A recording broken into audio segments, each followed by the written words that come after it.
Hello and welcome to our show, FadeIn, presented by the Carnegie Screenwriters. I'm your host, Bob Scott. Joining us today in the studio, we actually have three guests with us. We have Katelyn Winters, writer, filmmaker.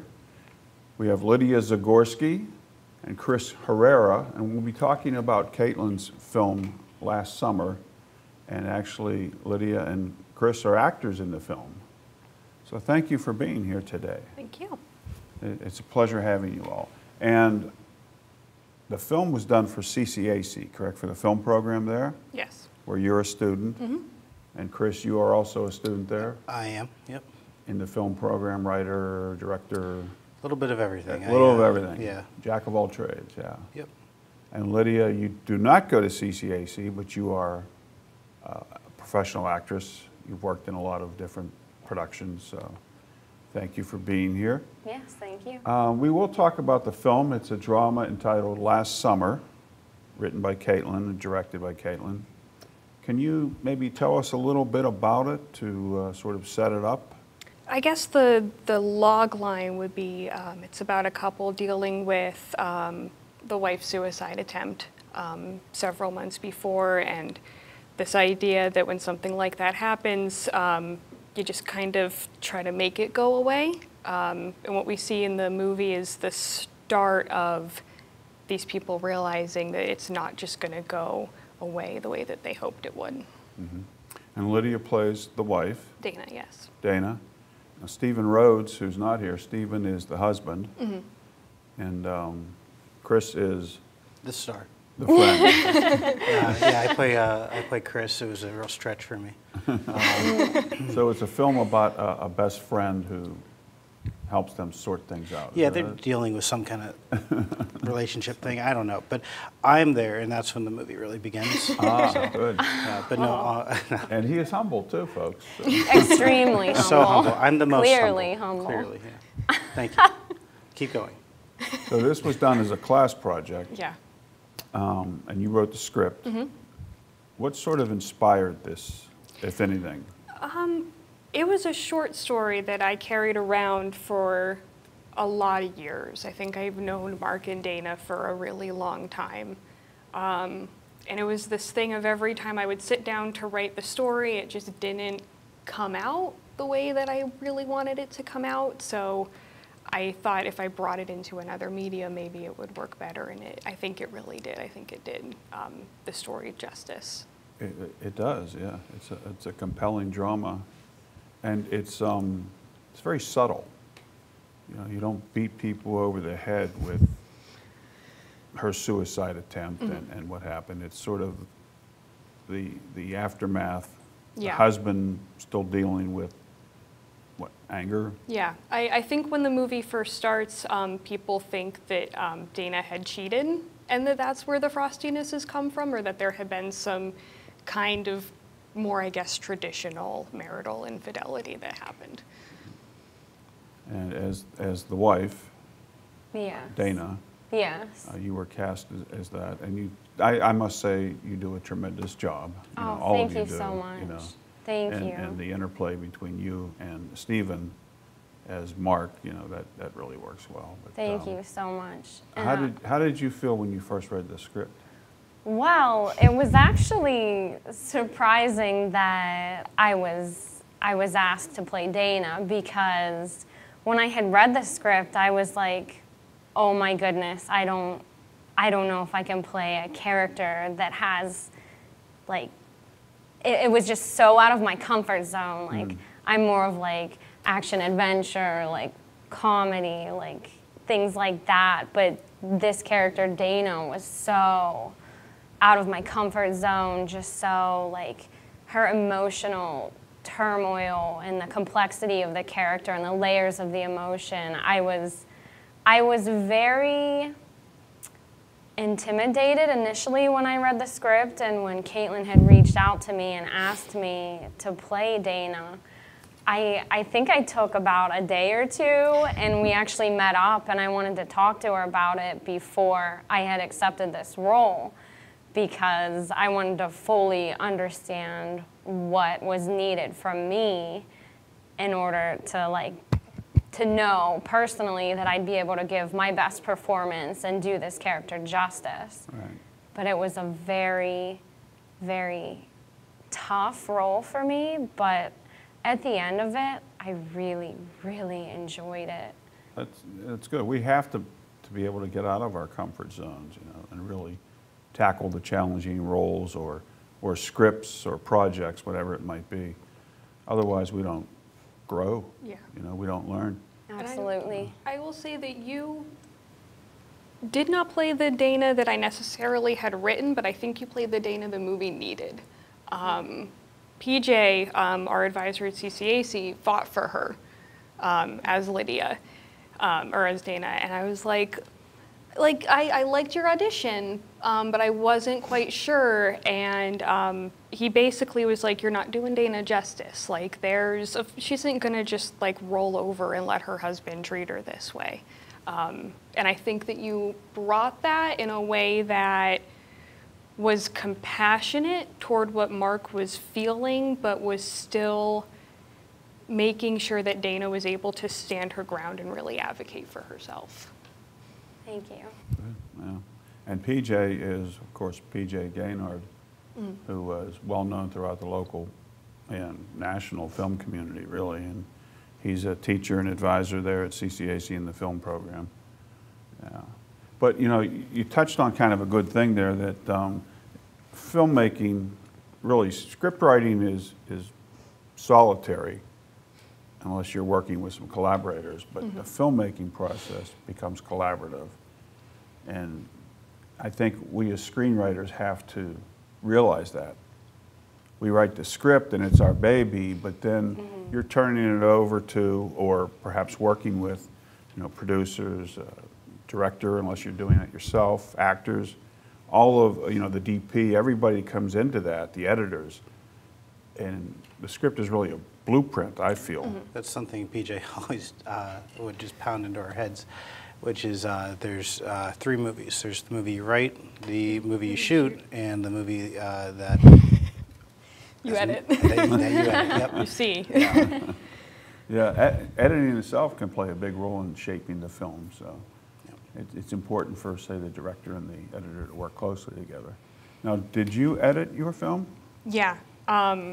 So the way that this program works at CCAC, when you come in, you do Production 101, which is you make a movie. From your very basic conception, you write the script, you hire, quote unquote, none of us have any money because we're community college students, but you find your crew, you find your cast. We sat through 14 hours of auditions on a Saturday. Wow.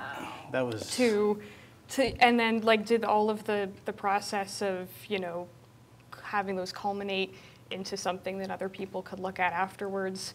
And then, yeah, you do all the work and you shoot it and you edit it, and now I'm doing all the promotion for it to really make sure you understand that when you go out into the world, even if you're never going to DP again or you're never going to be a grip again or something like that, you understand your place in the ecosystem of filmmaking.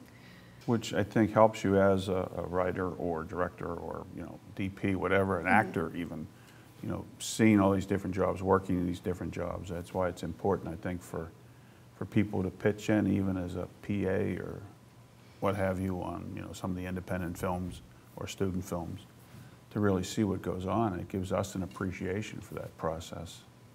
absolutely. Now, Chris, you are in the film, and I sort of jokingly said the friend, but I mean, you're right.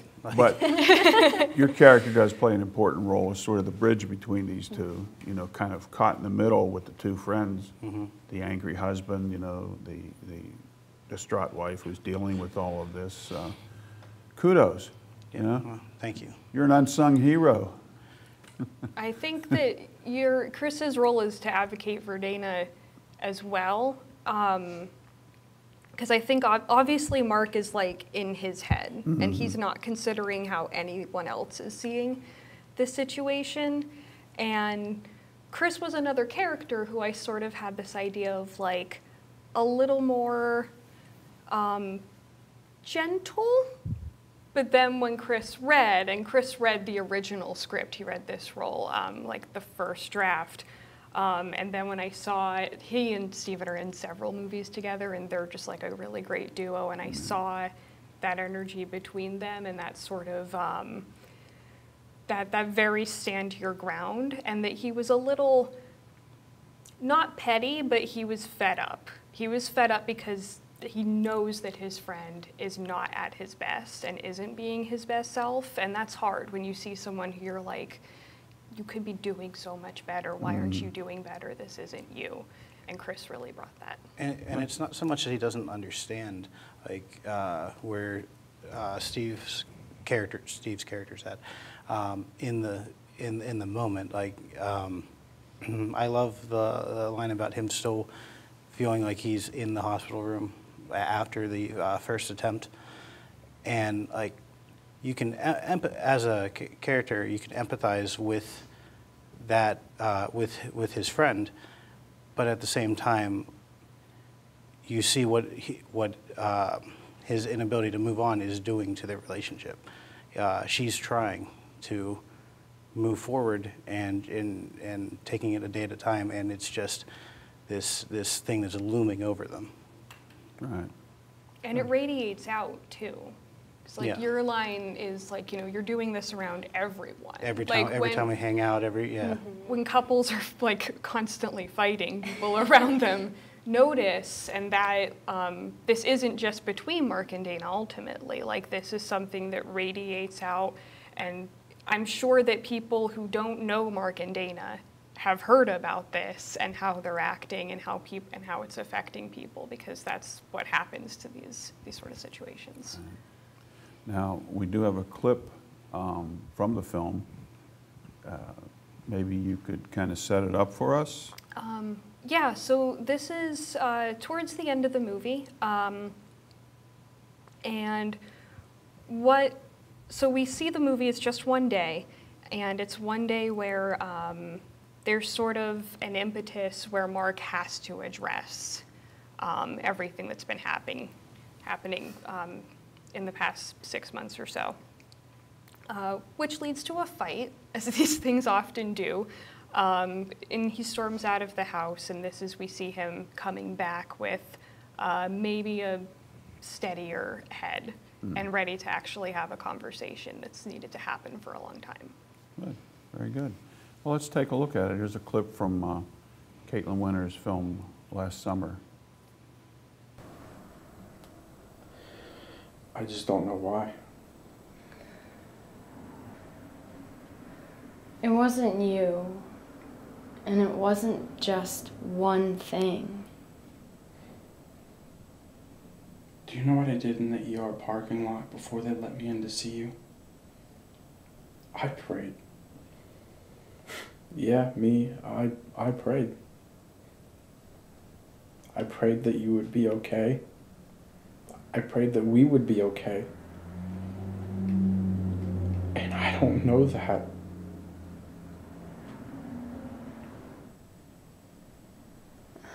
I'm here, aren't I? I'm trying. Every day I wake up, it's a struggle just to get through each day. But I'm here. But for how long? I love you.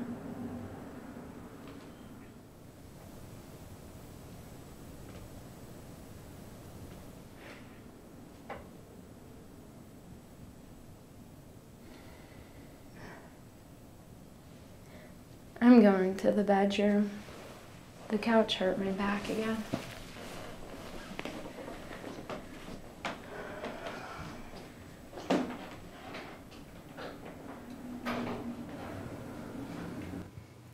All right. Excellent stuff. Good work, everybody. That was a powerful little scene. And what's interesting is there wasn't a lot of dialogue. It wasn't a lot of back and forth. A lot of it was shown, I think, with their faces and their emotions and sort of what's in between the lines. So kudos. Was that a deliberate choice? It was. I have to give a shout out to my my DP for this movie. Her name's Jasmine Wilburn-Leftwich. She's amazing. And I told her, you know, it's a quiet little indie drama. I wanted to have that indie handheld look, and she was right there, and she had that camera on her shoulder for about 7 hours the day we shot this scene. And she was just a trooper.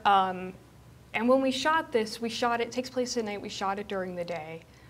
We blacked out all the windows. And I sent Lydia and Steven out of the room and got my whole crew together and said, I don't want to give them a break. I want everyone here, everyone 110% supporting them through this difficult conversation, because none of us get to crawl out of this hole until we all get to crawl out of this hole.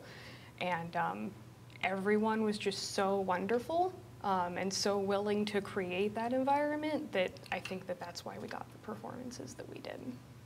And this scene also, this was one of those, like, you kind of let us go and do our own thing. Yeah. Like, the dialogue that you heard was more of like each take, we did it differently. We both said different things, but they were along the same lines as what the final product was, but we just both kind of, Steven and I went back and forth and just kind of improv'd the scene, but made it as intense and as dramatic as we could without going like overboard. So you like to give them a little leeway and let them, as actors, let them sort of explore And they were, all you guys, they were just so generous in the trust that they showed me.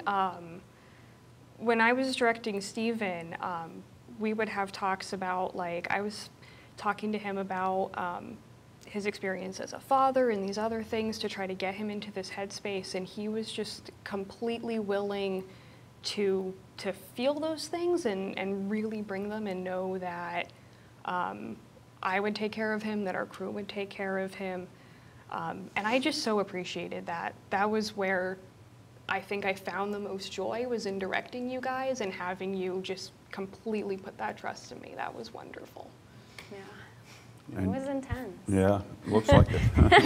It was intense behind the scenes too. I was like...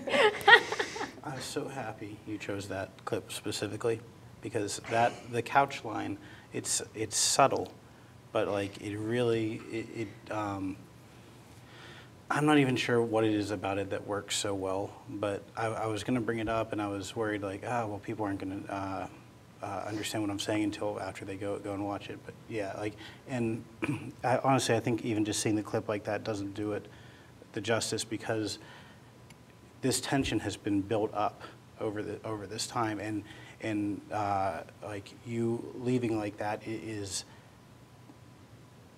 It's not even necessarily a release of tension. It's a things still aren't going to be better yet. Like, but it moves things along where it captures that's how this relationship's been, like since the incident, and it's just it's a perfect moment, but it's so subtle. Instead of just like screaming it at the camera that like, oh, things aren't going super well here, but like I love the couch line. Like when you see it all in its entirety, it really does like bookend that scene so perfectly. I think it got the most cries. I had a running list of my crew that I made cry while we were making the movie. Because that's the sort of sociopath that you become when you make a movie and you try to manipulate people's emotions. But yeah, from day one, I had crew members who were being like, I had some crew who were like, I'm not gonna work on the movie. Like I had a few people turn me down because they're like, no, I've heard about your script and I don't want to be around a bunch of people fighting all day. They were looking more for comedy or hijinks. Yeah, and we made, a lot of people made really great comedies this semester. Your movie's not a traditional comedy, but it's certainly got a lighter feel in the second half than this one does. I do not know how to classify mine. Like, I keep getting It's not about me. It is though. But It's not, but it is. Yeah. In a different episode, we will be discussing your film, Teddy, that you did at CCAC. Yeah. But, But so- it's such a like you were saying, it's such a different tone. Yeah. Like this whole semester, like they were such an even mix between different. There was a through line, and I know that you said this. I don't want to take the line from you, but like the through line of the semester was depression, like in different forms. But Yeah. man, we must just be a depressed group.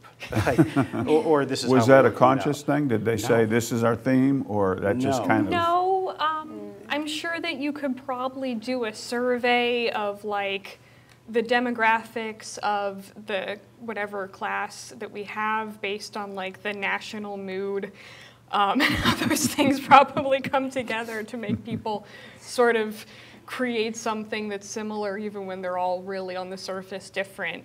But yeah, we had Courtney made a movie about suicide that's very different from this film. But like I wasn't even the only person who used that as a theme our last semester. So yeah. And again, with yours, it's very subtle as to what's going on here. Yeah. Well, I No, didn't what's- want it what's to the- be a yeah. suicide movie. I think that I like big ideas and I like big themes, and I think that what this movie is ultimately about is someone was hurt by someone else's actions, and how you respond to that and how much of yourself you need to give when you decide if you're going to go through with something like that. How much is that taking care of yourself and versus how much is that taking away from other people who you're going to hurt? How much do you have to be sympathetic to the fact that people struggle with things every day really, really intensely versus taking care of yourself as well? That was really what I wanted the movie to be about, which is why we don't hear about the specifics of any of this anywhere in the script. Just to kind of backtrack just a little bit, you said an interesting thing about your DP using the handheld. Yeah. Was it the whole thing done that way, or? A lot of it was, because I like that sort of that mild movement in the camera. I think it's more personal, and obviously we wanted personal. It makes Right. you feel like an observer. And I like the look, and she was 100% down to do it. She was great. Working with Jasmine was, because I worked with her on some of her projects, I think the greatest joy that I got out of my last semester. I think she's really talented, and collaborating with her on anything, whether it's my project or her project, was just a joy every time that I got to do it. And it did give it that sort of intimate look, you know? Yeah. Coming in like that on them in the conversation. So it worked well. Kudos to you and to her. Yeah, So. that's all her. I don't. If I never touch a camera again, it'll be too soon. So I was like, this is what they're going to be doing. What do you think this setup should be like? Like, I think maybe I want it shot from here, but what do you think? And then really having her be really forthcoming and ready to collaborate and work with everyone. Like, I talked to these guys constantly about what the lines were going to be, how they thought maybe the scene should be shot based on their feeling about it and their performances. I think maybe in that way I was a really bad director because I didn't want to direct anyone. I really wanted it to feel like everyone contributed. But, like yeah. that. Yeah. There's a balance to be struck, obviously. Like if you get put in a room and just like act, like that's not enough. Here's the And script, yet- here's the lines I wrote, act. And that happens Yeah. more than you think. But you struck a good balance between act and say this line like this at this pitch. Like and it really came through. You and Steve, you killed it. Like Thank you. poor choice of words for the He killed it. Yeah. But the character lived. Yeah. So it's a happy ending. For now? Sequel, maybe? Oh, gosh. I know things about that, Yeah. and Chris, I think, knows things about that. But what I would really encourage people to take away from the ending of the movie is that it is one day. I don't really know what happens when Mark and Dana wake up in the morning, because obviously things aren't the same, but you don't get to just reset. You know, life isn't an etch-a-sketch like that.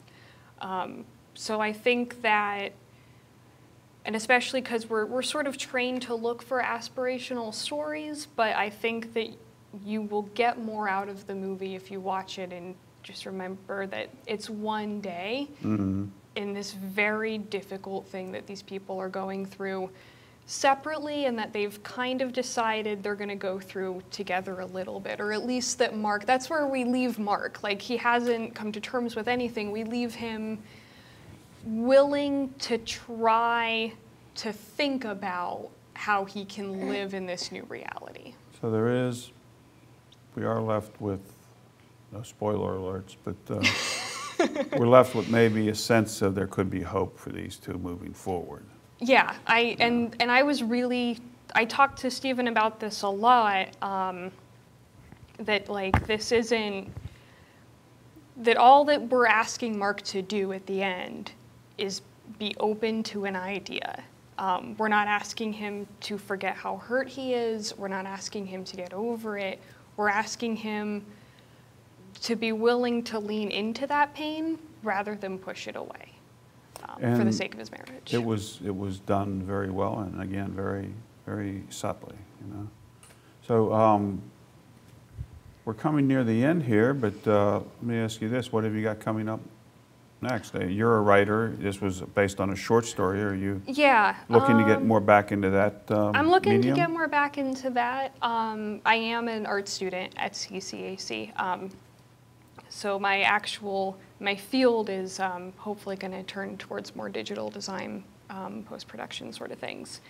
But yeah, that's me. I'm working as a production designer on a student's final project this semester that I'm really excited about.